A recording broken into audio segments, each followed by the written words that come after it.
झालं का दर्शन माऊली? भेटले का विठुरायांना?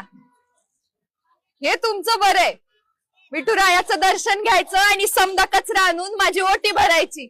अगं ये बाई, कोण आहेस तू आणि इथं काय करतीये? अगं ये बाहेर ये, रोगराई होईल तुला. इंद्रायणी आहे मी, इंद्रायणी. अजून काय राहिलंय हो रोगराई व्हायचं? सगळी घाण करून टाकली तुम्ही सगळ्यांनी माझी.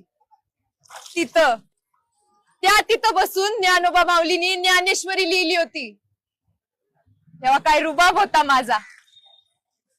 आणि आता तुम्ही तर पवित्र आहात ना. पवित्र पवित्र ठेवलंय का तुम्ही मला? लाखो भक्त येतात तिथं विठ्ठलाच्या दर्शनासाठी, आणि दर्शन झालं की माझ्या इथे येऊन माझ्यावरती कपडे फेकतात, प्लास्टिकच्या पिशव्या फेकतात, हागून घाण करून ठेवतात.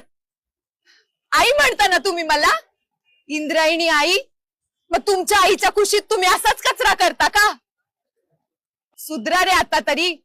निर्मल्य आणि कचरा याच्यामध्ये काय फरक असतो हे तुमच्यासारख्या अशिक्षित शिकलेल्या माणसाला सांगायला लागतं का? विष करून टाकलंय माझं सगळं, विष. हे विष तुमचीच मुलं पिणार आहेत नंतर. त्यांना वेगवेगळे आजार होतील, ते मरतील, तेव्हा तुम्हाला माझी ही तडफड दिसेल का? किती दिवस येऊन ही पालिका हे सगळं साफ करणार? तुमच्यासारख्या माणसांचं कर्तव्य आहे की नाही?